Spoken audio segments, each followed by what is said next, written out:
Saya yakin nggak semua dari 17+8 ini akan terjadi. Mengapa seperti itu? Simak sampai selesai.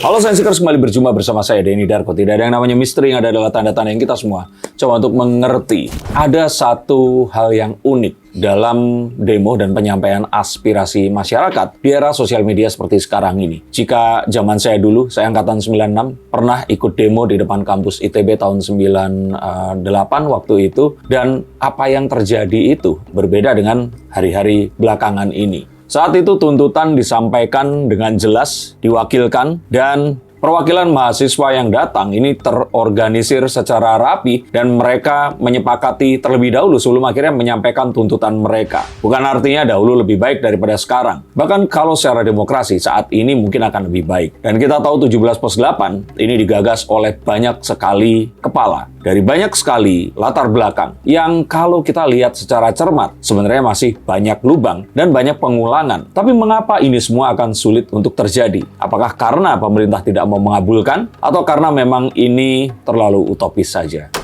17+8 tuntutan rakyat. Ada 17 tuntutan yang deadline-nya tuh katanya di tanggal 5 September. Nah, apalagi dikasih deadline seperti itu. Terus ditanya sama wartawan internasional siapa Andovi sama satu lagi siapa? Jovi. Iya, lupa yang mana, kayak saya lupa, suka ketukar. Dia bilang, lah mereka juga suka mendeadline demo kami, ya kami kasih deadline. Nggak masuk akal sih jawabannya. Yang mana ini waktunya juga terlalu sempit. Bukan artinya kemauan mereka atau sebagainya, bukan. Tapi lebih ke ini tentang banyak hal dan mereka ingin semua ini difasilitasi. Dan 17+8 sebenarnya kan ingin 17 Agustus ya, seperti itu ya. Nah, ada 17 tuntutan yang deadline 5 September, yang mana besok sudah 5 September ya dari video ini di-shoot. Terus ada 8 tuntutan yang deadline-nya 31 Agustus. Itu juga mustahil juga. Ya, lanjut. Di tahun depan. Kita bahas aja satu-satu. Oke. Untuk yang deadline-nya 5 September dulu, yang 17 tuntutan pertama itu, yang pertama adalah bentuk tim investigasi independen kasus Afan Kurniawan, Umar Amrudin, maupun semua korban kekerasan dan pelanggaran HAM oleh aparat lainnya selama demonstrasi 28-30 Agustus dengan mandat jelas dan transparan. Oke, ya kalau itu disetujui lah ya, dan ini kan normatif ya, saat kita meminta satu kejadian yang menewaskan anak bangsa dalam upaya demokrasi, ini harus diusut. Walaupun memang untuk segala hal yang seperti ini harus ada pengusutan, tapi mungkin yang dimaksud di sini adalah adanya sebuah upaya yang lebih sungguh-sungguh, transparan, dan terinformasi. Yang saya setuju, dan ya ini mungkin bisa diwujudkan. Walaupun nggak dengan deadline sesingkat itu.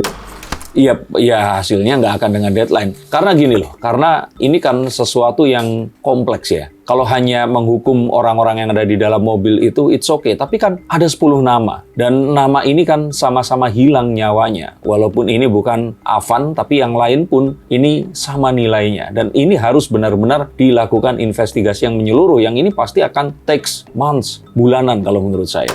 Oke, nomor 2, hentikan keterlibatan TNI dalam pengamanan sipil. Kembalikan TNI ke Barat.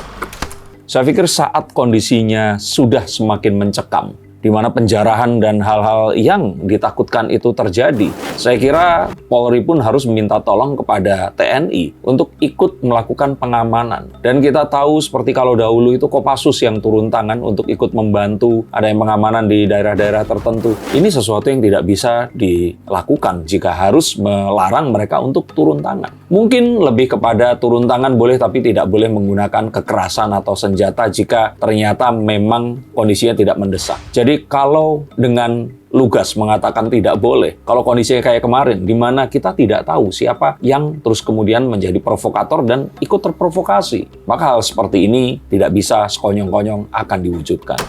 Nomor 3, bebaskan seluruh demonstran yang ditahan dan pastikan tidak ada kriminalisasi demonstran. Betul, tapi kalau ternyata yang masuk ini adalah provokator, yang berpose atau berpura-pura jadi demonstran, maka kalau memang dia ini demonstran, itu harus dilepaskan karena memang kebebasan menyampaikan pendapat itu dilindungi dalam undang-undang. Tapi ingat, jika ternyata mereka pun dalam demonstrasinya terbukti menghasut, melanggar hukum, melakukan perusakan dan vandalisme, saya pikir ya tetap dibebaskan, tapi setelah itu mungkin saja akan ditangkap lagi atas pasal yang mereka langgar. Jadi kalau menurut saya tegakkan hukum, dan bukan artinya kita berdemonstrasi, bukan artinya marah, terus kita berhak untuk melakukan perusakan atau tindakan kriminal. 4. Tangkap, adili, dan proses hukum secara transparan para anggota dan komandan yang memerintahkan dan melakukan tindak kekerasan. Saya kira ini saya juga setuju, tapi seharusnya kita semua akan tahu bahwa saat ada di lapangan, saat terus terjadi hal yang mereka ini harus mengambil keputusan dan sifatnya split second, benar-benar dalam hitungan detik menentukan nyawa. Atau kalau tidak, kalau ternyata harus pilih 1 nyawa atau 7 nyawa, dia nggak akan sempat nelpon komandannya, bertanya, terus komandannya akan memberitahukan apa yang harus diambil. Langkah itu harus diambil, dan tentara itu memang dilatih untuk melakukan hal seperti itu. Polisi, terutama BRIMOB, itu pun juga seperti itu. Dan kita harus tahu bahwa mereka pun, ini sebenarnya adalah rakyat yang memakai seragam. Mereka pun sebenarnya bisa saja di hati mereka memiliki ketidakpuasan yang sama. Ini harus benar-benar kita tegakkan. Maksudnya di sini adalah kalau salah ya dihukum, kalau tidak cakap ya dihukum. Tapi kita harus benar-benar menginvestigasi ini dengan tuntas. Hentikan kekerasan oleh kepolisian dan taati SOP pengendalian massa yang sudah tersedia. Nomor 5. Ya, seharusnya mulai dari taati SOP. Jika ternyata melanggar SOP dan melakukan kekerasan, nah, ya ini harus dilakukan tindakan. Dan saya pikir, saya tetap setuju dengan kemarin Pak Prabowo memberikan kenaikan pangkat kepada mereka semua yang akhirnya lebih cakap melakukan tugasnya. Walaupun mungkin orang-orang akan mengatakan, tapi ini semua kan malah menimbulkan kerusuhan dan sebagainya. Ya, kita harus tahu bahwa apa yang di lapangan, kondisi di lapangan berbeda dengan saat kalian hanya menonton lewat sosial media atau layar handphone kalian saja. Maka saya setuju sekali ini, tapi tetap itu tadi, harus ditegakkan peraturannya. Dan kembali mengacu ke yang pertama tadi, harus transparan. Nomor 6, bekukan kenaikan gaji atau tunjangan anggota DPR dan batalkan fasilitas baru. Sudah dilakukan, tapi ya tidak hanya itu. Saya menonton konten dari Benix mengatakan bahwa kalau cuma gaji dan tunjangan DPR itu saja sebenarnya, walaupun ini uang yang besar, tapi itu relatif kecil dari kalau seandainya kalian mengetahui oknum DPR yang nakal ini mendapatkan uang sampai segimana. Maka sejatinya sebenarnya transparansi penghasilan mereka, dan mereka harus melaporkan kekayaannya. Jika tidak, perampasan aset ini yang harus benar-benar ditegakkan kepada para abdi negara dan orang-orang yang memang memakan uang pajak kita. Nah, itu akan jadi satu undang-undang yang akan melakukan ini semua. Kita nggak perlu harus melakukan secara detail by detail seperti ini. Tapi saya setuju. Cuman kalau ternyata ini hanya menyasar kulitnya saja, ini hanya sesuatu yang akan bisa diakali dan berikutnya akan terulang lagi.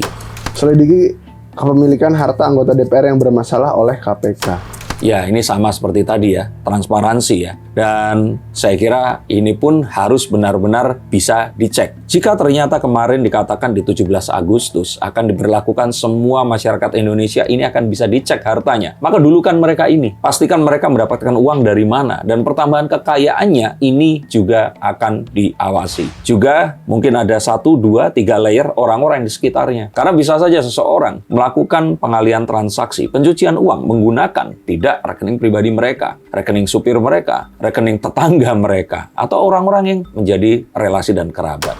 Oke, publikasikan transparansi anggaran gaji, tunjangan rumah, fasilitas DPR secara proaktif dan harusnya ini saja itu sudah cukup. Yang tadi sebelumnya itu nggak perlu. Makanya di sini saya ingin katakan 17+8 ini sebenarnya kayak, yuk kita bareng-bareng yuk melakukan ini bersama-sama. Ada kesan FOMO di sini, tapi it's okay. Kita rayakan demokrasinya ini. Tapi ketahuilah jika ternyata nanti ini tidak terlakukan secara maksimal, itu adalah karena kita belum merumuskan secara hati-hati. Dan ada banyak pengulangan di sana. Jadi sebaiknya ini kita jadikan simbol ya. 17/8 ini kan kayak 17 Agustus seperti itu. It's okay dengan itu semua. Tapi saat asesmennya nanti, kita harus lebih detail dan teliti. 9. Dorong Badan Kehormatan DPR untuk periksa anggota yang melecehkan aspirasi rakyat. Jangan DPR lagi. Ini jeruk makan jeruk nanti. Mendingan kita buat sebuah dewan khusus. Gimana kalau ternyata dewannya ini berisi para influencer atau YouTuber yang kritis? Di situ ada Ferry Irwandi. Di situ juga nanti mungkin ada perwakilan dari BEM seluruh Indonesia. Masukkan saja ke situ yang benar-benar mereka ini akan mengawasi. Nah, nggak apa-apa, bayar saja mereka secara profesional dan minta mereka untuk mengajukan keberatan kalau ternyata apapun yang ditemukan nanti ini ternyata menggunakan uang negara secara berlebihan. Jadi saya pikir kita harus memiliki anggota DPR bayangan juga yang tidak hanya dipilih dari penyelenggaraan pemilu atau pilkada yang ada saja, tapi kita pun melakukan sebuah pemilu sendiri oleh orang-orang yang mungkin menggagas 17+8 ini. Silakan para milenial, Gen Z, it is your time. Silahkan. Kedepannya juga kalian yang akan menyediakan semua ini untuk kita semua yang sudah lebih sepuh ini, kita akan mendukung dari belakang. Umumkan komitmen partai untuk berpihak pada rakyat di tengah krisis. Itu artinya kan selama ini partai itu dianggap nggak memihak kepada rakyat. Partai itu dianggap cuma bagi-bagi kekuasaan dan bagi-bagi kue. Nah, ini harus menjadi sebuah wake up call untuk para partai. Bahwa para milenial dan Gen Z ini nggak percaya sama kalian. Ini adalah sebuah alarm. Yang jika ini tidak terjadi, maka bisa saja silakan. Kalau ternyata penggagas 17+8 ini mau adu kekuatan, bisa mengumpulkan massa untuk memboikot tidak melakukan pemilu seperti itu. Ya bisa saja itu semua terjadi. Saya tidak mengajak untuk itu ya. Tapi kalau ternyata kalian tidak cukup puas dengan ini semua, lakukan sesuatu yang ternyata kalian juga mendapatkan legitimasi dari masyarakat. Dan jika ini mungkin bisa dilakukan, maka pemerintah akan mendengarkan dan mereka akan memperbaiki ini semua. Saya pikir seperti itu. Sekali lagi, saya tidak mengajak kalian untuk memboikot pemilu. Tapi hal sebesar itu pun, kalau kalian memiliki legitimasi, itu ya walaupun itu menakutkan ya, itu sangat mungkin untuk dilakukan. 11. Partai harus pecat atau jatuhkan sanksi tegas kepada kader partai yang tidak etis dan memicu kemarahan publik. Ya, ini juga sesuatu yang etika ya. Ini masuk ke dalam yang Ferry Rondi nambahin 3 lagi ya. Iya. Revolusi apa? Oh, ada 3. Transparansi, reformasi, dan empati. Nah, jadi kalau saya kira ini sesuatu yang ya semua orang ya pengen melakukannya. Tapi apa parameternya? Apa tolak ukurnya? Saat di tanggal 5 September hari ini, apa yang akan menjadi sebuah indikator bahwa hal itu sudah dilakukan?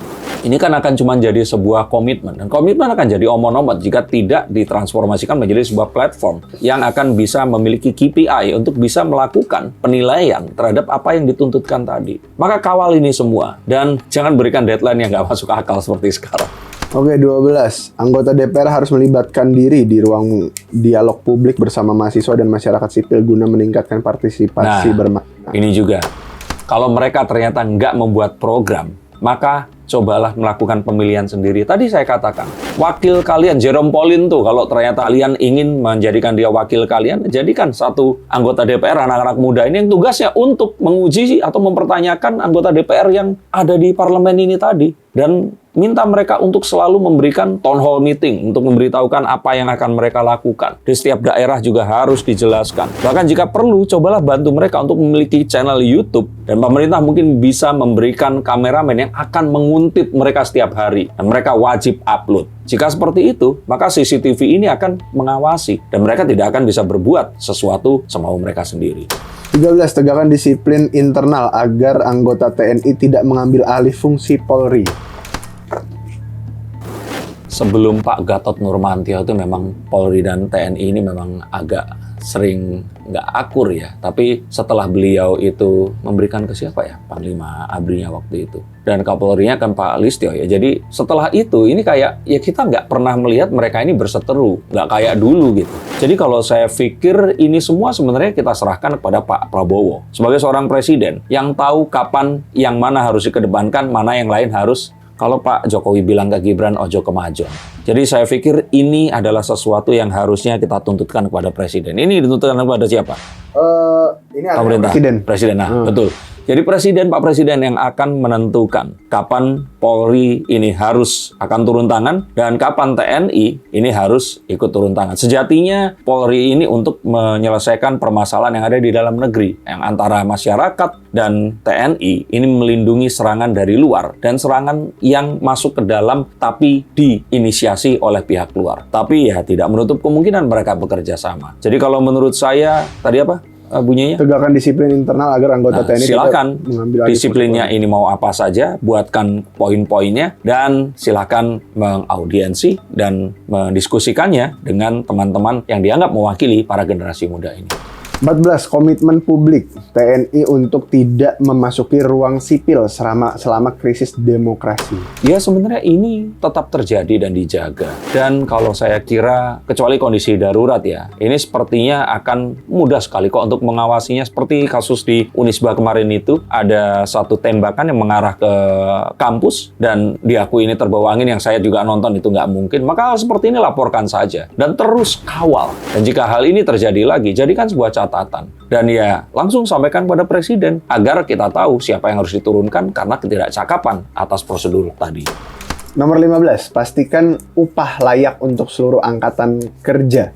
Buruh, nakes, buruh, mitra ojol. Ini apa egois yang disebut, semuanya juga pengen gitu loh. Apa tadi? Pastikan upah layak untuk seluruh angkatan kerja. Gini, kalau kita menggunakan kata sifat layak dan tidak, ini nggak ada parameternya sekali lagi. Nah, apa yang disebut layak, apa yang disebut tidak. Dan layak di Jakarta sama layak di Tulungagung tempat saya, atau di Manokwari itu pasti akan berbeda. Saya lebih setuju apa yang dikatakan sekali lagi oleh Benix di sini. Sebenarnya bagaimana caranya agar pemerintah ini bisa menjaga kestabilan harga, terutama bahan pokok. Karena sejatinya menaikkan gaji pun itu tidak menyelesaikan permasalahan. Menaikkan UMR hanya akan membuat investor nggak mau untuk menanam modal di Indonesia. Nah, tapi kalau ternyata gajinya tetap seperti sekarang, tapi apapun yang dibutuhkan ini terbeli, harganya murah. Nah, maka sejatinya pemerintah di sini harus turun tangan, bukan untuk menaikkan gaji, menaikkan upah setiap tahunnya. Yang mana akhirnya orang-orang upahnya akan naik, uangnya mereka punya, tapi terjadi inflasi. Karena apa? Harganya tetap akan ikut naik beserta dengan kenaikan upah ini tadi. Ya iya dong, buruhnya harganya naik, barang yang diproduksi ini ikut naik juga. Lalu otomatis kan yang beli kan akhirnya muter lagi balik ke pembuatnya ini tadi. Ini sesuatu yang nggak difikirkan oleh banyak orang. Dan hal-hal yang bersifat ekonomi seperti ini memang harus mengajak orang-orang yang memang ahli di sana. Ya mungkin bisa dimulai dengan Benix ini diajak untuk merumuskan hal-hal yang berkaitan dengan ekonomi ini tadi. Oke, 16. Ambil langkah darurat untuk mencegah PHK massal dan lindungi buruh kontrak. Dua hal, PHK massal itu sesuatu yang tidak bisa dihindari jika ini menyangkut dengan geopolitik. Misalkan dengan fast fashion yang sekarang ada, dan kita kalah bersaing produksi dengan misalkan produksi dari Vietnam, Bangladesh, sehingga akhirnya ya produk tekstil Indonesia ini nggak bersaing dan pabriknya harus ditutup. Jika memang demikian, ini sesuatu yang nggak bisa dihindarkan. Tetapi kalau ternyata, ya misalkan dengan kasus Rita kemarin, dugaannya kan uang yang harusnya digunakan untuk penyelamatan perusahaan, digunakan untuk membeli aset pribadi. Nah, seperti ini saya pikir pemerintah harus turun tangan. Tapi jika ternyata ini muncul karena kepailitan perusahaan yang tidak terhindar, maka ya ini sesuatu yang nggak akan bisa dihindari oleh siapapun juga. Nah, ya selain berdoa kepada Tuhan Yang Maha Kuasa, ini nggak akan bisa kita anulir. Yang kedua, karyawan kontrak. Kembali lagi saya tertarik buah pikir yang diberikan oleh Benix di sini bahwa di Amerika pun namanya outsource itu ada juga. Dan memang di era media sosial di mana sekarang semua orang ini bisa ikut bersaing secara horizontal, maka orang-orang ini mendapatkan kesempatan yang nggak kayak dulu lagi. Kalau dulu kalau kita nggak kenal, kita nggak tahu informasinya, kita nggak akan bisa ikut menikmati. Sekarang informasi mudah didapatkan dan semua orang ini akan dibandingkan. Dan siapa yang akan menang? Ya orang yang akan memiliki kemampuan yang lebih. Dan saat mereka melakukan itu, mereka pun ternyata tidak bisa membeli kepastian. Kalau zaman dahulu namanya skill, namanya kemampuan, itu nggak banyak orang memiliki. Sekarang saat semua orang memiliki, maka kita harus tetap bersaing. Dan lawan kita sebenarnya adalah diri kita di masa lalu. Dan kita harus lebih baik lagi dan lebih baik lagi. Outsource bukan sesuatu yang akan bisa dihindari pula. Jadi kalau menurut saya, kalaupun ada undang-undang ini akan bersikap normatif. Dan nggak akan bisa melindungi secara keseluruhan karena pada dasarnya saat pelaku bisnis harus melakukan ini, mereka akan menghadapi kenyataan dunia nyata yang akan bersinggungan langsung dengan kenyataan di negara lain pula.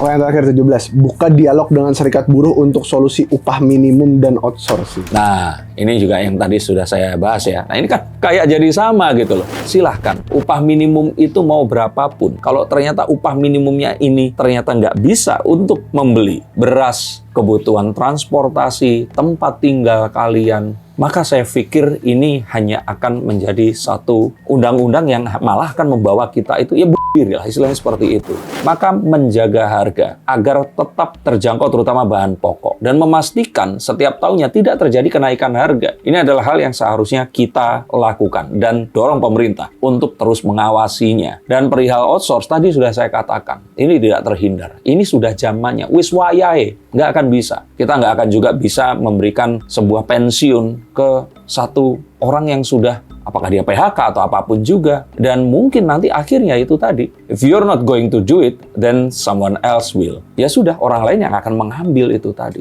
Dan jika ternyata kita nggak mau ngambil, orang lain nggak mau ngambil, jangan khawatir Ferguson. Orang-orang dari Shenzhen, China, atau dari Fujian dari sana, atau orang dari Vietnam akan datang ke Indonesia. Ya betul, pemerintah kan bisa melindungi hal itu, tapi sampai kapan? Pada akhirnya persaingan ini harus kita hadapi juga. Oke, udah 17 tuh. Nah, dan 17 ini, itu kan mustahil. Nggak masuk akal gitu loh. Kalian kasih 5 hari, sedangkan pemerintah saat ini sedang juga masih harus menjaga stabilitas nasional dari demo yang kemarin terjadi. Coba kita dengarkan yang 8 lain. Karena saya belum mendengarkan ada perampasan aset di sini. Deadline 31 Agustus 2026. Nomor 1, 8 tuntutan sisanya. Nomor 1, bersihkan dan reformasi DPR besar-besaran. Nah, ini kan juga nggak point to point. Puan Maharani mengatakan, saya akan memimpin reformasi DPR. Tapi apa? Maksudnya tuh apa reformasi DPR itu? Itu sama kayak, bahkan kuntilanak pun itu tuh lebih memiliki bentuk yang jelas. Rambutnya gondrong, bajunya putih. Reformasi DPR apa gitu loh. Ini harus jelas gitu. Nah, dan mungkin lebih enak lagi kalau kalian memberikan sub tuntutan di situ. Karena jika seperti ini, ya orang yang dituntut akan bilang, baik, kami akan melakukan reformasi DPR. And then it's done. Selesai. Itu yang kalian mau. Lalu tadi apa? Bersihkan dan reformasi. Ya, bersihkan ya, termasuk bersihkan itu tadi. Nah, bersihkan kan bisa saja seseorang memiliki tingkat kebersihan yang berbeda-beda, ya kan? Nanti orang bilang, loh ini cukup bersih, ini enggak. Berantem lagi. 2, reformasi partai politik dan kuatkan pengawasan eksekutif. Ya, kalau mau reformasi partai politik, nah, usul saya, suruh ganti ketua umumnya, semuanya. Ketua umum kok punya partai, ketua umum kok udah generasi dia lagi. Lo termasuk Pak Prabowo harus diganti. Pak Prabowo, Bu Mega, Pak Surya Paloh, siapapun itu kalau menurut saya harus melakukan regenerasi. Ini udah bukan zaman kakek nenek kalian gitu loh, udah mbah, udah eyang mereka ini gitu loh. Ini harus digantikan generasi saya memimpin orang-orang generasi seperti kalian ini tadi. Nah, bukan artinya saya pengen semuanya kayak PSI ya, kayak Mas Gibran seperti itu. Tapi ayo dong, turunkan. Kalau ternyata memang harus masih keluarga, ya nggak apa-apa lah. Yuk kita pelan-pelan melakukan ini. Tapi reformasi harus top to down. Not other way around. Nggak bisa kita meminta dari bawah, terus kemudian nanti nggak akan bisa. Nanti akan jadi kayak marmut lari di lingkaran itu tadi. Berulang lagi, lagu lama, kaset rusak. 3, susun rencana reformasi perpajakan yang lebih adil. Kata sifat lagi kan adil. Adil ke opo, ya kan?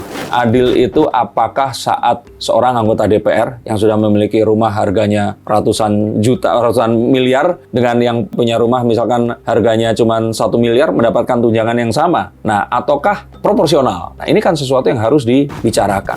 Tapi kalau ini memang harus dilakukan, ya nanti pemerintah atau siapapun, ini untuk pemerintah atau untuk legislatif? Untuk legislatif. Nah, mereka akan dengan gampang, Mbak Puan akan bilang, kami akan melakukan apa? Reformasi perpajakan yang lebih adil. Reformasi perpajakan yang lebih adil. Terus masyarakat akan tetap marah-marah gara-gara apa? Gara-gara oknum media memotong berita apa yang dikatakan Bu Sri Mulyani terus disampaikan dengan cara yang, kalau kata Syahroni, tol. Nah, seperti itu. Kemudian orang akan marah lagi. Nah, ini harus jelas mau apa. Dan saran saya itu tadi, pajak harus menyikat dulu orang-orang yang di atas, yang selama ini memiliki penghasilan yang kalau satu orang disikat saja, itu mungkin akan bisa menyekolahkan jutaan anak-anak yang nggak sanggup untuk sekolah. Dan dengan cara seperti ini akan bisa membuat semuanya lebih tenang.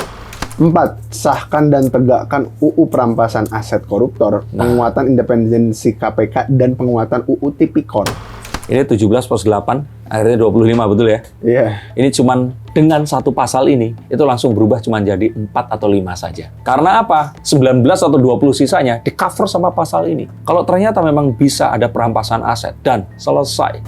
Mau anggota DPR, mau presiden, mau siapapun, asal dia menggunakan uang dari rakyat, uang negara, yang dibayarkan dari pajak dan dari pendapatan, ini akan bisa dicek dan akan bisa dipastikan uang ini dari mana. Dan dengan ini semuanya akan aman. Karena mereka nggak harus melakukan satu tindak kejahatan, baru asetnya bisa diambil. Kecurigaan saja, kita lihat misalkan, loh kok naik Alphard nih yang baru, padahal kemarin sudah punya Alphard, padahal gajinya cuma sekian. Kita bisa menanyakan, lu dapat Alphard dari mana? Kalau ternyata ini semua nggak bisa dibuktikan secara terbalik, masuk bui mereka. Nah, ini saja akan menyelesaikan semua.